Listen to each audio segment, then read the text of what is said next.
As vossas Bíblias no Evangelho segundo escreve João, Evangelho de Jesus Cristo, segundo escreve João, capítulo 13. Eu leio apenas o primeiro versículo. Evangelho de Jesus Cristo, escrito por João, capítulo 13, versículo 1. Que diz assim: Antes da festa da Páscoa, sabendo Jesus que era chegada a sua hora de passar deste mundo para o Pai, e havendo amado os seus que estavam no mundo, amou-os até o fim. Repito: antes da festa da Páscoa, sabendo Jesus que era chegada a sua hora de passar deste mundo para o Pai, e havendo amado os seus que estavam no mundo, amou-os até o fim. Hoje pela manhã tivemos aqui numa escola bíblica, já disse e repito, maravilhosa. E ela retratou sobre o sentido da vida. Aqueles que não tiveram presente com a gente, eu quero que agora, neste momento, você faça uma autorreflexão em relação a isso. O que vem a ser para você, o que vem a ser para o seu futuro, inclusive, relacionado ao sentido da vida. Não precisa me falar, não precisa me contar. Eu só quero que você faça-se uma autoanálise sobre isso. Porque hoje temos nos deparado com pessoas que, infelizmente, eu disse aqui pela manhã e repito, nós estamos em contrito. Por que estamos em contrito? Pelo simples fato de que temos Deus como um objeto a ser dissecado, ou seja, estudado. E aí você pode parar, analisar e dizer assim: Deus é branco. Outro pode chegar para mim e falar assim: não, Deus é preto. Ainda haverá outros que dirão assim: não, Deus é amarelo, Deus é vermelho, Deus é azul, Deus é grande, Deus é baixo, Deus é gordo, Deus é magro. E enquanto nós continuarmos a nos contendermos e debatermos em relação a Deus, nós não vamos chegar a lugar nenhum. E nem tampouco acerca de uma definição em relação a Deus. E aliás, eu já digo de imediato que muitos até estão tentando. Por isso é que há este conflito. Mas digo que Deus, ele não pode ser definido. Deus jamais poderá ser definido. Ele pode ser percebido, sentido, pode ser até inclusive ouvido por meio das tuas palavras. Mas você tentar ter Deus como um objeto a ser dissecado e tentar defini-lo, você está delimitando a Deus, e Deus não pode definitivamente ser limitado. Pare e analise o sentido da vida. Até quando? Aonde vamos chegar? E quando na realidade este versículo vem para nós como uma súplica de Jesus Cristo. Porque muitos estão olhando ainda para aquele Deus lá do Antigo Testamento Um Deus cruel, um Deus carrasco, um Deus que elimina, um Deus que dissolve, que mata, que desfaz, que destrói. Mas precisamos e necessitamos olhar para Deus a partir da pessoa de Jesus Cristo. Então a base do sentido da vida é este: é o amor de Deus representado na pessoa de Jesus Cristo. Alguém tem dúvida disso? Em Romanos, no capítulo 1, versículo 18, ainda vai se falar sobre a ira de Deus. Diz assim: pois do céu é revelada a ira de Deus contra toda a impiedade e injustiça dos homens que detêm a verdade e injustiça. Mas eu digo para vocês que essa ira de Deus ficou lá para o juízo final, irmãos. Ficou lá para o juízo final. Acha mesmo que Deus tem agido com ira, com rancor, com vingança? Acha mesmo que Deus tem agido inclusive de forma poderosa? Não. Deus tem agido de forma amorosa. Jeremias vai falar sobre a misericórdia de Deus. Então todos os seus questionamentos em relação a Deus, eu digo para você que se continuarmos a termos Deus como objeto a ser estudado, dissecado, nós não vamos chegar a lugar nenhum. E por que assim eu vou decorrendo a minha vida? É porque eu tenho meus interesses próprios, inclusive. Eu tenho meus anseios, meus desejos. Mas eu digo para vocês, irmãos, que nós não sabemos lidar com as nossas dificuldades. E é por isso que eu vou questionando em relação a Deus. O que de fato não nos levará em lugar ou a lugar nenhum. Entendam isso. Deus é um ser infinito, insondável, insondável. O mais perto que eu e você pode ou deve chegar de Deus é os seus pés. Porque a própria palavra de Deus vai dizer que a terra é o escabelo dos pés de Deus. O que é escabelo?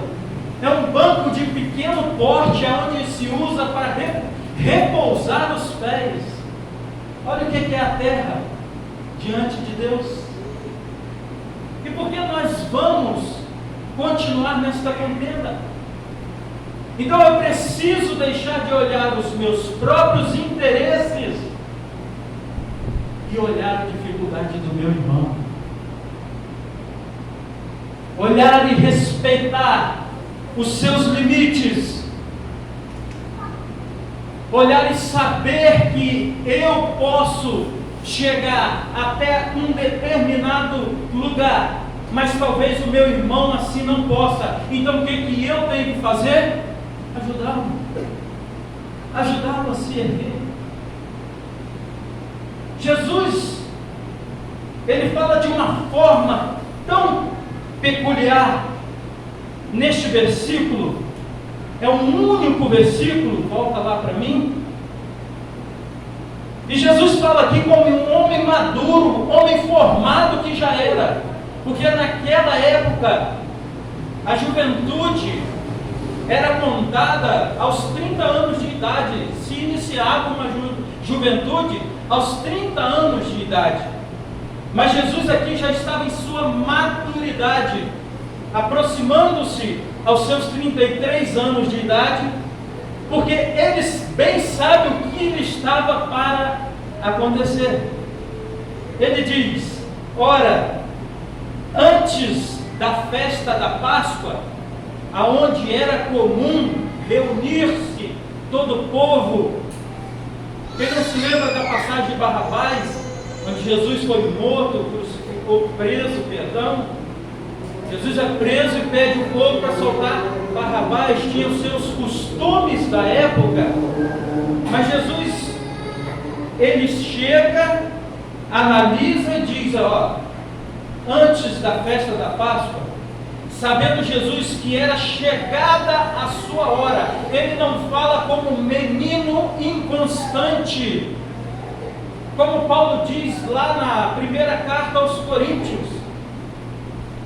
O alimento de Jesus já era diferente. Aliás, eu quero dizer uma coisa para você aqui, que poucos talvez saibam. As pessoas têm por mau costume achar que Jesus veio homem formado. Homem formado. Pelo contrário, irmãos, Jesus vem da onde? Dos céus.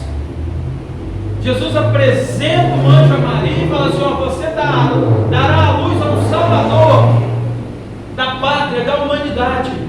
Então Jesus não vem formado.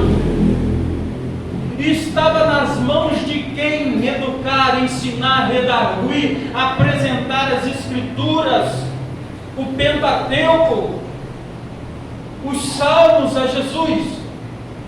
José e Maria. E assim fizeram com êxito, levando Jesus Cristo ao templo sempre que podia.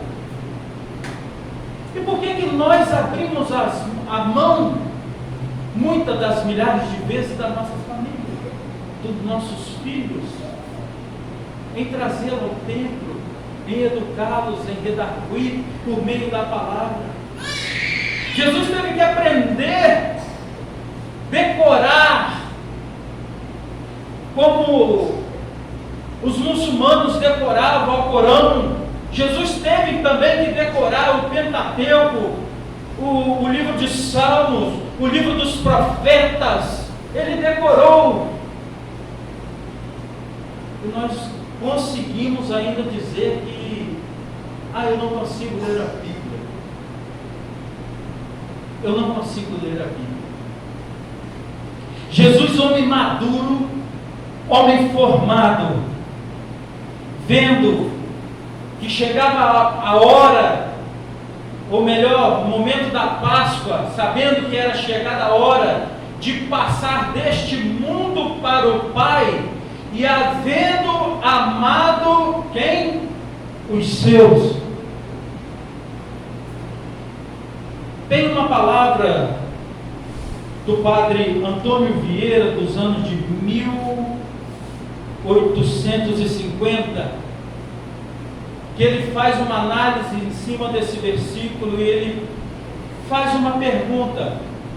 Jesus aqui diz assim: e tendo amado os seus que estavam aonde?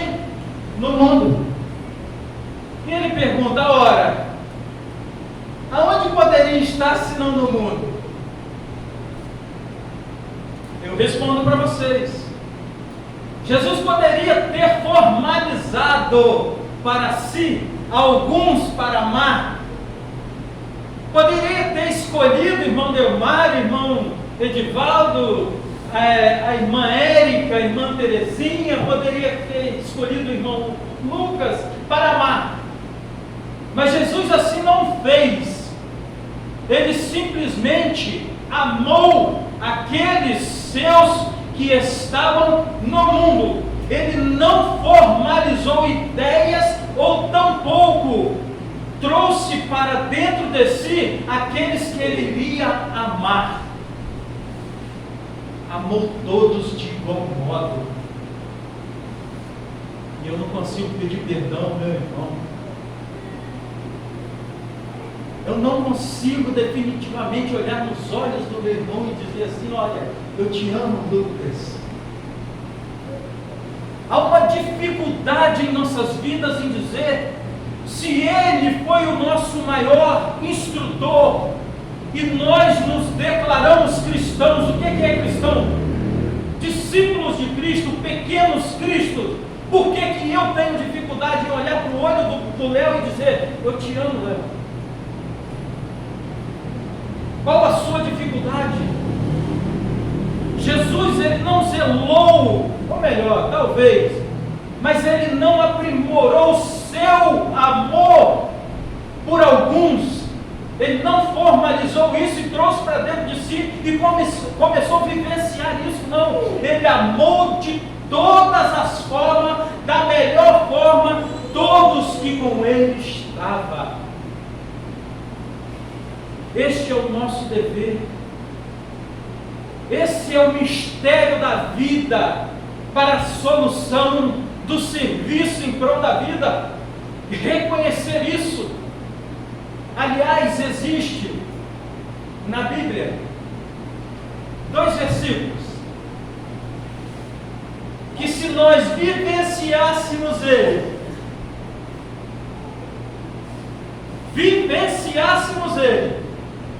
nós poderíamos fechar isso aqui e encerrar toda a história. Amar a Deus sobre todas as coisas e ao próximo como a ti mesmo. Resume a história, igreja. Começa a trazer isso para dentro de você. Por quê? Qual a sua dificuldade em perdoar, em amar, em ser feliz? Porque quem não consegue perdoar é infeliz, eternamente será. Eternamente será. E aí eu digo para você, vai nem adiantar você estar aqui todos os dias. Não vai adiantar seu dízimo, suas ofertas. Não vai adiantar dizer que você é cristão. Não vai tão pouco adiantar você dizer que tem 30, 40 anos de cristão, que é evangélico, se você não conseguir digerir este verdadeiro sentido da vida. E este versículo nos faz aprender tudo isso. E Jesus prossegue dizendo, vendo que é a sua hora deste mundo, de ir para o Pai, havendo amado os seus que estavam no mundo, Ele fez o quê? Amou-os até o fim. Ai, irmã Rita, eu te amo, mas você pisou no meu carro, minha querida, não vai dar não. Vai dar não. Irmã Rosângela, olha, você fez eu passar uma essa semana, eu te amo, mas não vai dar certo não. Gente, olha para dentro de você agora e faça uma autoanálise, porque Jesus, Ele não mediu esforço para que eu esteja aqui, para que você esteja aqui e para que todos nós tenhamos uma esperança de uma vida eterna de mãos dadas com Ele, com o Pai, com o Filho, com o Espírito Santo e os milhares de anjos que ali estarão cantando o hino da vitória. Olha que maravilha! Qual a sua dificuldade? E amou-os, tendo amado, estava amando, os seus que estavam no mundo, amou-os até o fim. Amor sobre amor.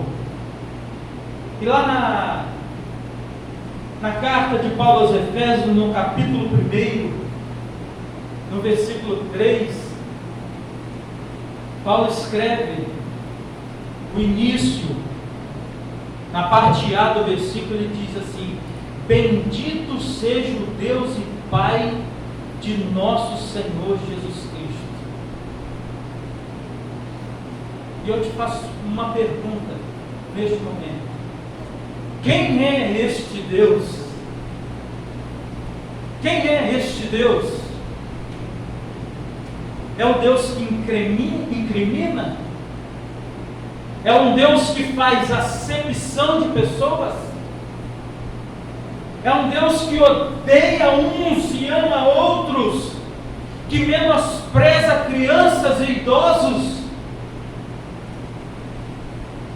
É um Deus que não tem paciência com seu marido, com a sua esposa, com seus filhos. Que Deus é este que muitos têm vivenciado?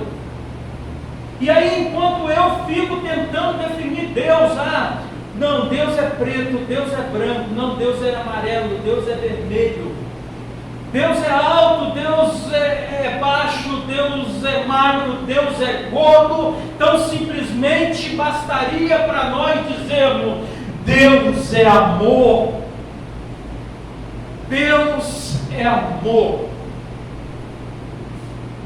Na primeira epístola de João, no capítulo 4, versículo 8, o apóstolo do amor nos revela: aquele que não ama não conhece a Deus. Não conhece a quem, irmãos? Por que não conhece a Deus? Porque Deus é amor. Isso é infinito. Isso não ficou lá no passado, não termina aqui no presente, mas está para um futuro que não está longe de nós.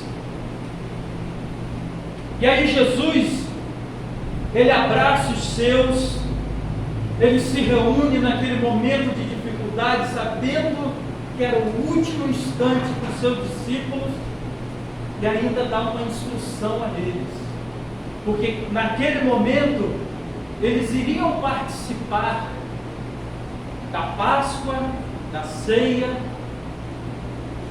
eles iriam dividir aquilo que Jesus disse: olha, este pedaço de pão vai representar agora o meu corpo, este suco, este cálice de suco de uva, vai representar para você o meu sangue. É uma representação.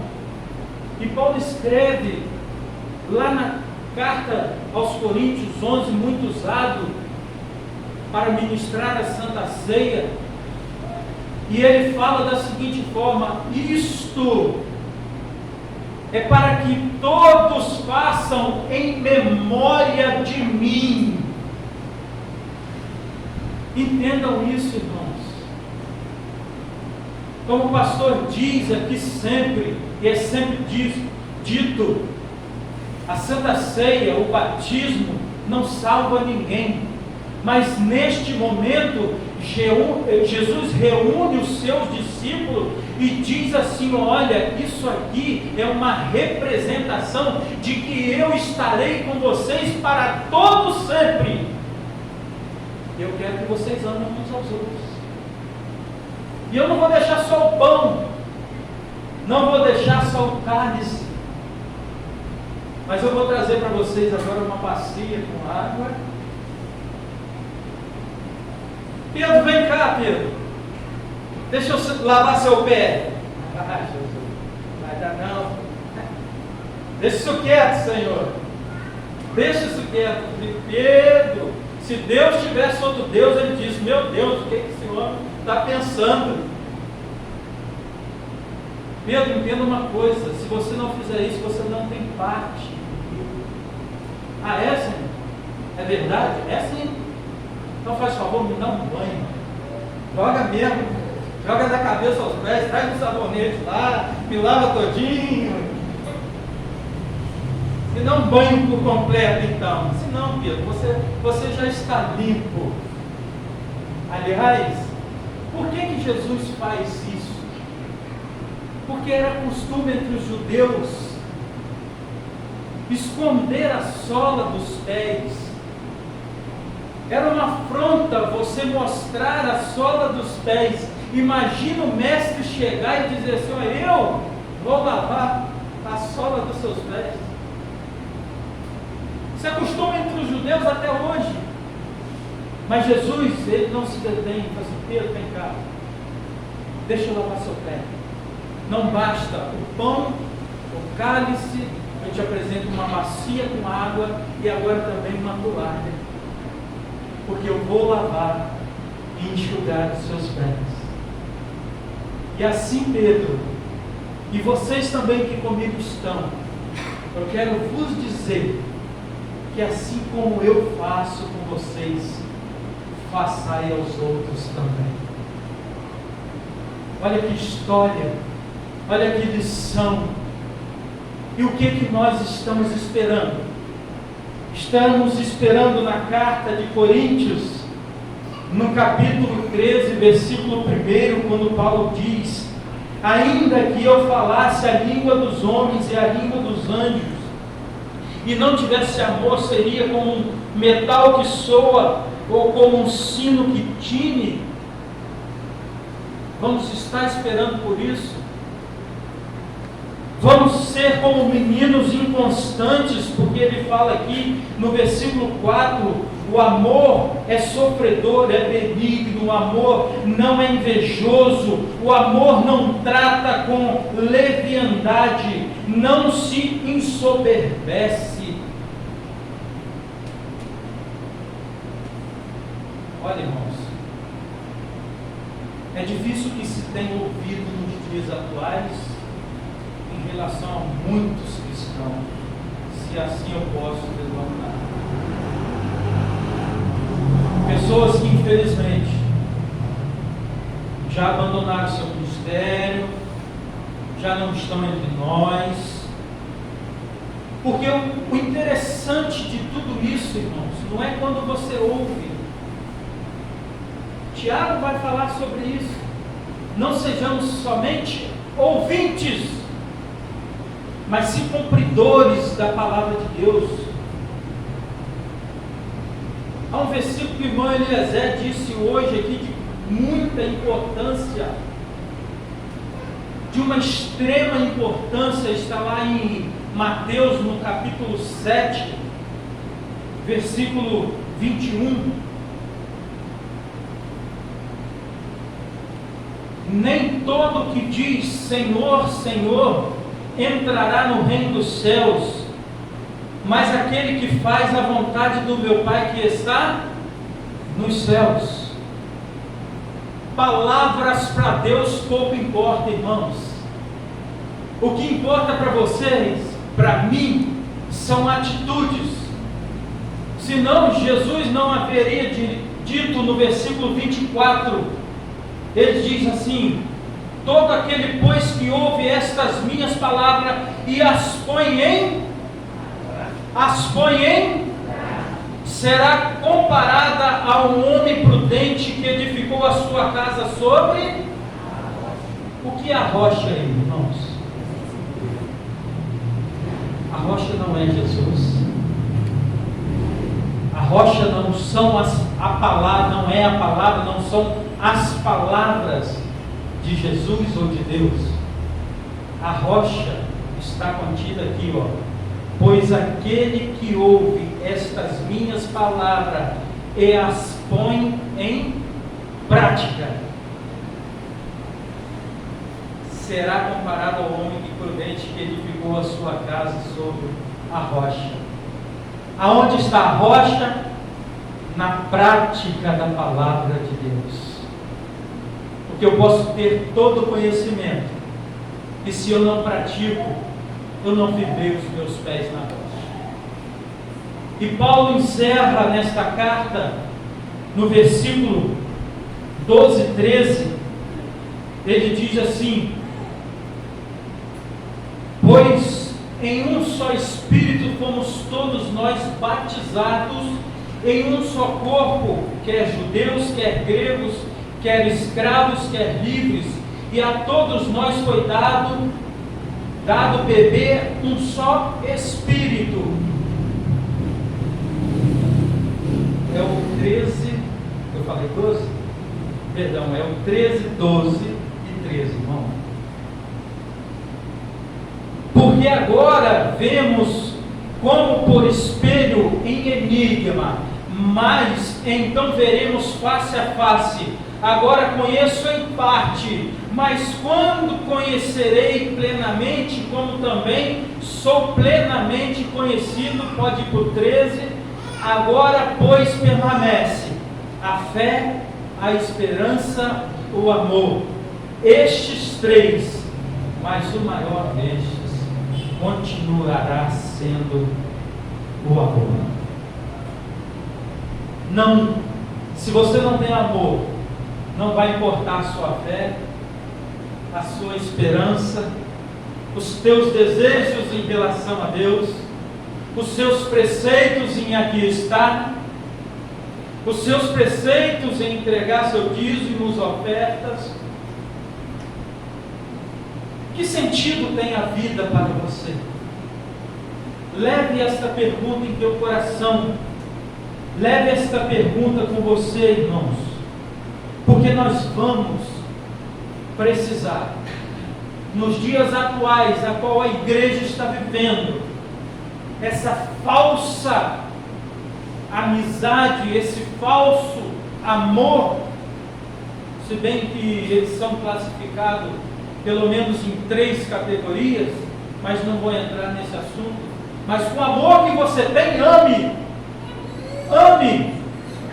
É isso que vai dizer quem você é em relação à sociedade, em relação a você, em relação a Deus, em relação à sua família. Preste atenção nisso. O amor é a base de tudo.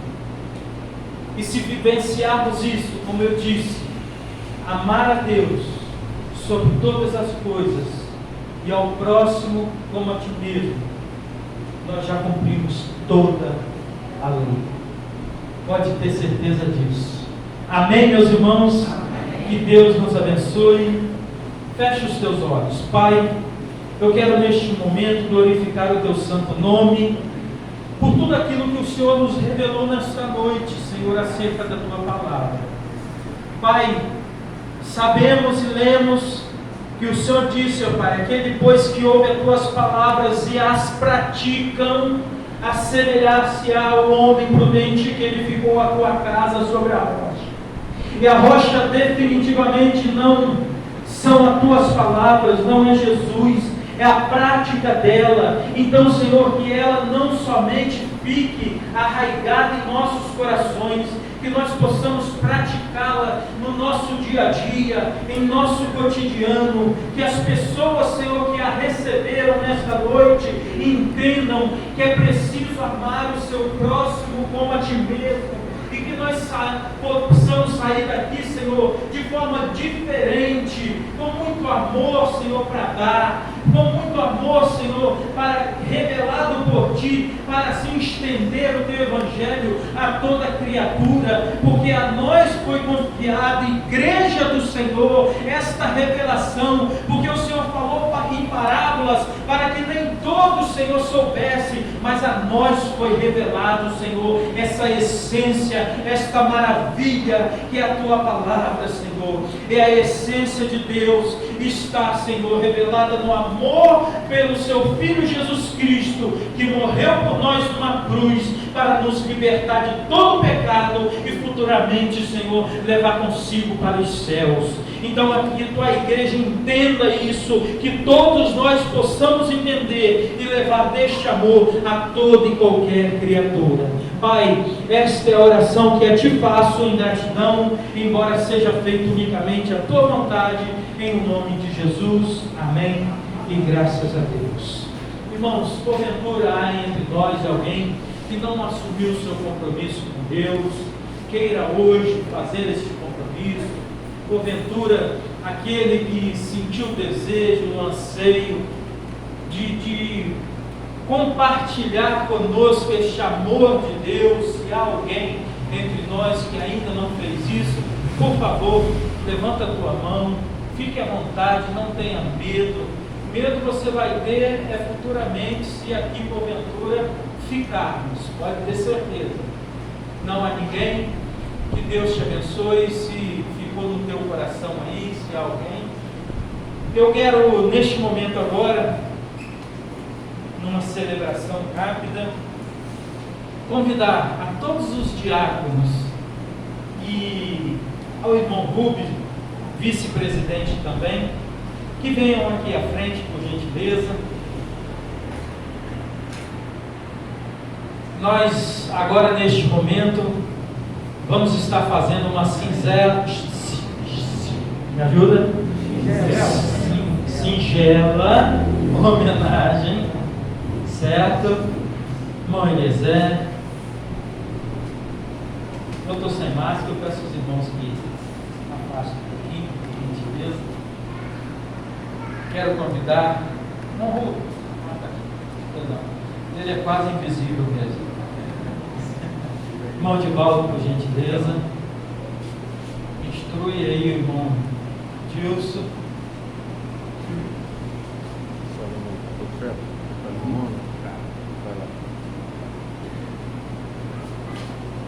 Eu desde já quero agradecer a todos pela presença, certo? E era para termos feito isso aqui, irmãos, no final do ano, né? Na nossa vigília, mas todos sabem, não foi possível. E assim como os irmãos, né, tivemos em concordância, juntamente com o pastor, nós queremos fazer uma singela homenagem a uma pessoa não mais querida, tá? Porque senão você vai ficar com o Senhor, eu sei. Não mais querida, mas tão querida quanto todos. Eu quero pedir, Marcos, consegue? Eu vou pedir para ele, então, que está com o seu ajudante ali no rosto, que leia para nós o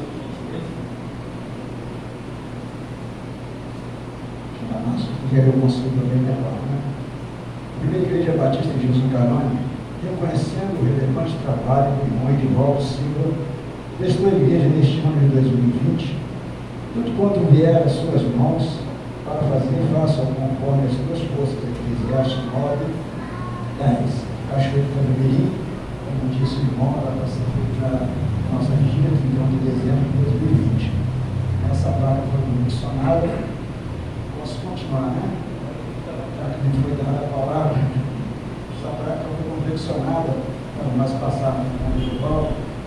Gratidão a ele por tudo que ele fez durante esse ano de 2020, a sua disponibilidade de tempo, vir aqui nesse período de pandemia, ele vinha aqui de bom agrado, gravava os cultos, né, no momento, os louvores, né, os irmãos louvores, depois ele ficava para gravar a mensagem, e chegava em casa, trabalhava isso, editava isso. É um trabalho realmente árduo, um trabalho a gente acha que é fácil, mas não é. Você vem aqui, grava, e você tem que chegar em casa, né, e ele usa todo o material dele. Então a igreja achou por bem que confeccionássemos essa placa e prestasse essa singela homenagem ao nosso irmão. E como foi colocado aqui, tudo quanto vier às tuas mãos para fazer, faça conforme as tuas forças. Deus continue relacionando ele com o Edivaldo, para que nós possamos continuar contando com a sua colaboração nesse serviço, nesse dom, nesse talento que Deus te deu. Deus continue te abençoando. Uma salva de palmas.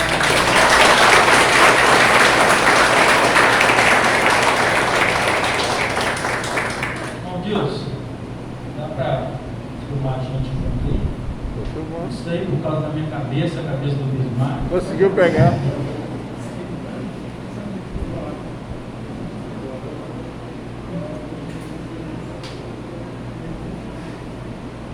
Agora sim. Tô filmando. Bota ele.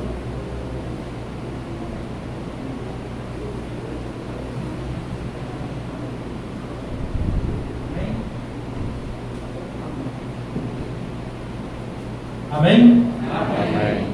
Quem conhece aquele corinho que diz: aceita Aí sim. esta Merecida. homenagem? Alguém conhece? Ninguém conhece? Conhece uma homenagem? Vem cá então, canta pra gente. Não?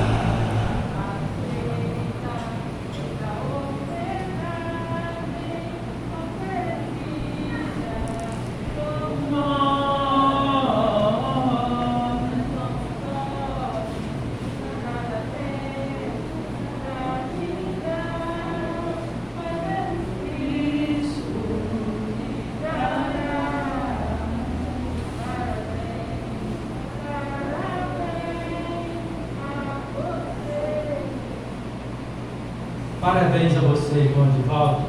Continue sendo essa pessoa maravilhosa que você é. Aliás, seja cada dia melhor, porque nós estamos em constante evolução. Amém? Uma oração silenciosa e damos por encerrado o nosso culto nesta noite.